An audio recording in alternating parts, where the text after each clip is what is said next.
Senhor presidente, bom dia aos vereadores e vereadoras e aqueles que nos assistem através do canal 16.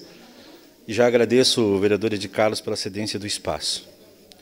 Também, talvez eu nem ocupe os 10 minutos, senhor presidente, e quero retomar a questão da educação também, trazida aqui pelo vereador Rafael, parabenizar mais uma vez aqui a Comissão de Educação da Câmara, através do seu presidente, vereador Paulo Périco, pela sensibilidade de trazer esses temas nesse momento aqui. Nós precisamos discutir.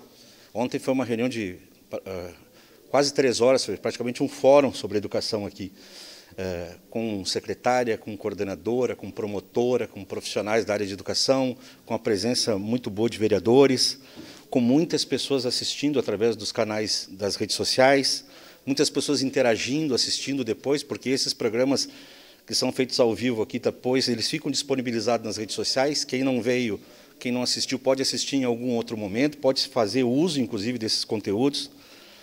Muito importante, foi muito importante mesmo. Eu tinha até ontem algumas perguntas para fazer para a secretária, mas, em função do tempo, acabei não fazendo todas as perguntas, também não era um debate, né? Enfim, não dava para monopolizar questões, mas eu tinha algumas questões que foram, em parte, respondidas pela secretária Flávia Vergani, mas que ficaram ainda, senhor presidente, uma preocupação da minha parte e dos professores. É preciso, sim, que a Secretaria de Educação e que a administração municipal garanta aos professores que não haverá prejuízo algum na questão funcional desses servidores. Essas alterações, essa questão de teletrabalho ou de presença nas escolas, enfim, há um temor por parte dos servidores que haja algum prejuízo funcional. Ontem a secretária disse que não haverá, mas ainda há dúvidas em relação a isso. Então é importante deixar isso claro. Se utilizar das redes sociais, se utilizar dos veículos de comunicação, da maneira de se comunicar com os professores e com as escolas e com os diretores para esclarecer, tirar as dúvidas. É aquilo, vereadora Paula, que a promotora Simone Martini disse numa reunião aqui, é papo reto, né? Transparente, é tirar as dúvidas com os professores e diretores, porque a maioria das manifestações dos professores e dos diretores não é no intuito de prejudicar quem quer que seja, é no sentido de tirar dúvidas. Esclarecer, os professores também têm dúvidas, os diretores estão também assustados, em dúvida. Essa questão da autonomia dos diretores para decidir, por um lado, é importante, porque os diretores estão chamando os professores, estão dialogando com eles, em alguns casos estão tomando decisões conjuntas através de votação. Então, aquilo que era uma reivindicação de boa parte dos professores está acontecendo, ou seja, vai até a escola, conversa sobre isso, decide de forma democrática e depois continua o seu trabalho, o teletrabalho em casa, como é uma reivindicação da maioria dos professores. Mas boa parte das escolas não decidiu isso. E é importante que essa autonomia venha realmente acompanhada de democracia. Se os diretores têm autonomia para discutir, então que usem essa autonomia para discutir, e para tomar decisões, e para dialogar, e para conversar, e tomar a melhor decisão para aquela comunidade e para aquela escola. A vereadora Gladys ontem fez aqui uma pergunta muito pertinente, que era também uma das minhas questões, que é a questão dos EPIs. Os professores, as escolas municipais, também é uma realidade das escolas estaduais, elas têm autonomia financeira. Autonomia financeira, autonomia entre aspas, né? Porque a verba que chega para as escolas, para essa tal autonomia financeira, é uma verba muito ínfima, é pequena. Os professores se desdobram, e a gente sabe que, em alguns casos, para algumas situações, os professores tiram dinheiro do bolso. Os diretores, a comunidade escolar apoia. A verba em si, ela não contempla todas as necessidades de nenhuma escola, tanto na esfera estadual como na esfera municipal. A gente pode até achar que um município, os professores ganham melhor, não ganham salários parcelados, as escolas têm mais condições, mas as escolas municipais têm muitas dificuldades para poder manter a sua estrutura, a parte estrutural de seus prédios, a compra de materiais para a escola. Então, essa autonomia ela vai logo. Talvez não agora com as escolas que nesse momento de pandemia, mas é difícil com essa autonomia financeira e com essa verba da autonomia comprar EPIs. É difícil para uma escola tirar dessa autonomia para comprar EPIs. Então, eu entendo que, em alguns casos, também tenho recebido aqui, não são denúncias, mas constatações dos professores, sempre no sentido de ajudar, de que não vai haver EPIs. Os professores estão tendo que comprar. Ontem, a secretária disse, olha, nós não estamos dando EPIs. Os professores, cada escola vai ter que se virar com a sua autonomia financeira, mas a gente sabe que as escolas não têm recurso suficiente para comprar EPIs, porque se, em algum momento, seja 1 hora, seja um dia, seja um turno, seja 2, os professores têm que ir até a escola, conversar entre eles, mesmo com um distanciamento, e depois ter um contato com os pais, ou os pais vão procurar a escola, é preciso que eles estejam seguros para isso, com a máscara, com álcool gel, enfim, com todas as condições de segurança que nós todos estamos tendo. Então, é prudente que o município ceda isso, dê essas condições. Ah, existe uma dificuldade financeira no município? Existe, sim, em todos os municípios, queda de receita, problemas financeiros extremos, mas esse é o momento de fazer um esforço redobrado em 2 áreas.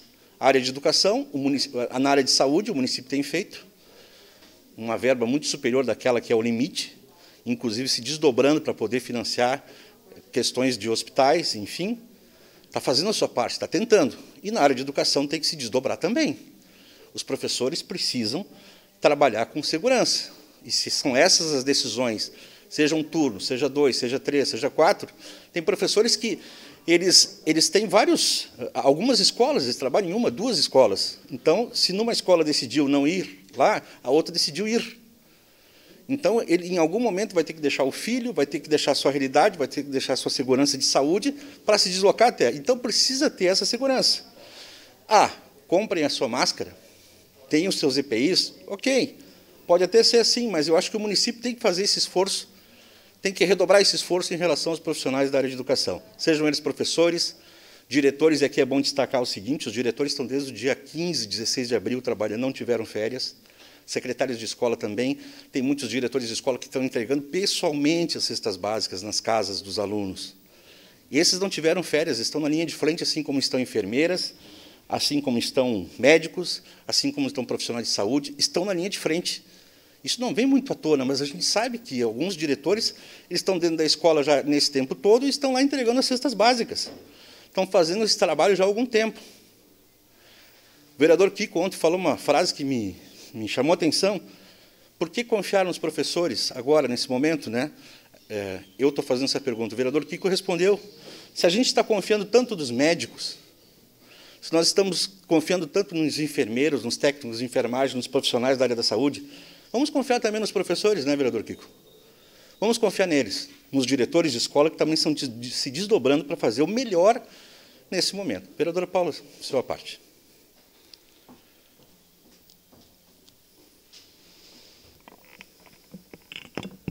Vereador Alberto, parabéns pela abordagem, e eu acho muito importante nós todos estarmos atentos a essa forma, né? A questão da empatia que nós falamos ontem, porque esse debate ele é muito complexo, tudo isso está envolvido, e certamente todo mundo quer fazer o que for melhor para todos.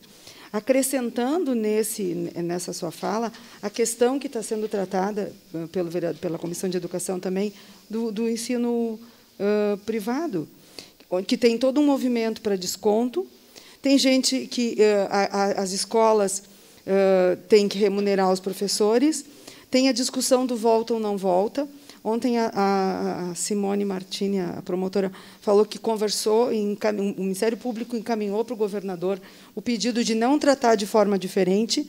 Ele também tem a pressão do poder econômico, né? Porque o pessoal, se as escolas não voltarem, não tiverem dando desconto, elas também vão ter que demitir professores. Então, é um debate que é difícil, não tem certo ou errado. O mesmo ocorre com o setor privado da saúde, que estão deixando de fazer os procedimentos, né? Então, começa também a ter que repensar o quadro de funcionários. Então, que a gente tenha muita resiliência e muita compreensão e ajudar nesse debate, né? Porque não tem certo ou errado, ele é complexo. Obrigada. Obrigado, vereadora Paula. Então, parabenizar mais uma vez o vereador Périco pela condução dessas reuniões, que são muito produtivas na área de educação, e sugerir também, talvez, a Comissão de Direitos Humanos, um outro assunto, rapidamente, para encerrar, senhor presidente. Ontem, conversando com vendedor de cachorro-quentes, na região de São Peregrino. Ele vendia 170 cachorro-quentes no fim de semana, vende 5. E está aguardando ansiosamente pelo valor de R$600, que não veio ainda para ele. Talvez seja o caso, vereador Renato, se for o caso, vou sugerir que a gente chame aqui o gerente regional da Caixa Federal, as pessoas ligadas à Caixa Federal, para saber como isso tem funcionado e qual é a demanda, porque muitas pessoas dependem desses R$600 para poder, pelo menos, sobreviver num curto espaço de tempo, e não estão recebendo. Há problemas técnicos de aplicativo, problema de atendimento.